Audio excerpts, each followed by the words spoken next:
आज हम लोग क्लास 10 का चैप्टर 7 कोऑर्डिनेट ज्योमेट्री का क्वेश्चन नंबर सेकेंड को करेंगे। क्वेश्चन है find the distance between the points 0,0 and 36,15। Can you now find the distance between the two towns A and be discussed in section 7.2। ठीक है, अब इसमें हमें क्वेश्चन समझना क्या है। दो टाउन्स दे रखे हैं, ठीक है, उस दोनों के पॉइंट्स हमें दे रखे हैं, यानी ए और बी का पॉइंट्स दे रखा है। सबसे पहले ए और बी का पॉइंट्स लिख लेते हैं। ए का पॉइंट्स हमें दे रखा है 0,0 और बी का हमें पॉइंट्स दे रखा है 36,15। ठीक है, अब इस दोनों टाउन के बीच का हमें क्या फाइंड करना है, डिस्टेंस फाइंड करना है। तो लिखेंगे distance of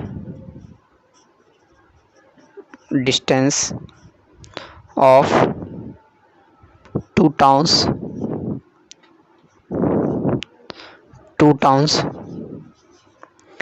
A and B equal to root under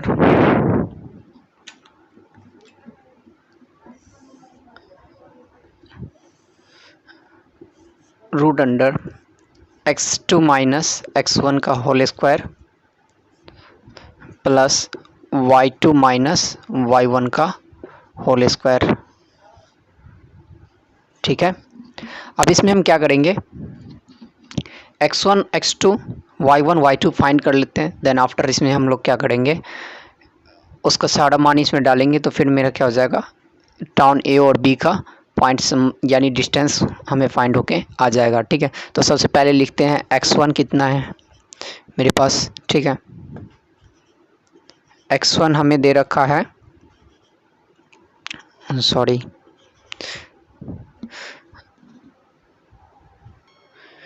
चलिए x1 हमें कितना दे रखा है 0। ठीक है, यानी इस ए वाले टर्म में।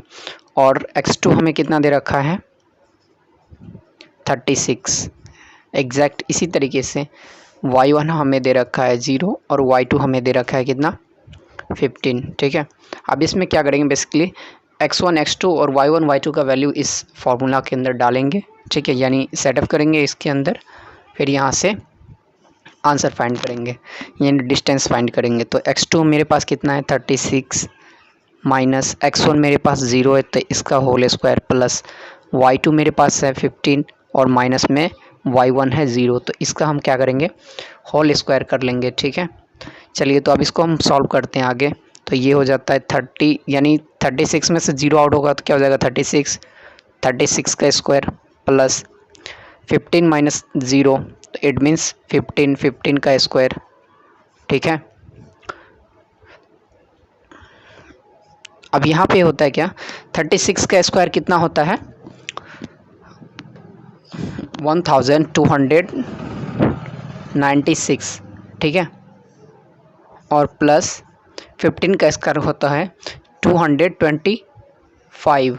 ठीक है, अब इस दोनों टर्म को क्या करेंगे, ऐड कर लेंगे। ऐड करने के बाद क्या आएगा, रूट अंडर 1521। ठीक है, और इसका क्या होता है, रूट का वैल्यू कितना होता है 39 होता है। ठीक है, इसका वैल्यू कितना होता है 39। तो ये मेरा दो डिस्टेंस हो गया। ठीक है, और ये क्या आ जाएगा, टाउन्स है तो इसके बीच का डिस्टेंस किस में आ जाएगा, किलोमीटर में आ जाएगा। ठीक है, यानी इसका यूनिट किलोमीटर हो जाएगा। अब दो टाउन्स के बीच, यानी ए और बी हमें दो टाउन्स दे रखा था। ठीक है, उसका कुछ पॉइंट्स दे रखे थे हमें। ठीक है, उस पॉइंट के अकॉर्डिंग हमने क्या किया, दोनों का फार्मूला यानी डिस्टेंस का फार्मूला अप्लाई किया, उस पॉइंट्स को लिखा।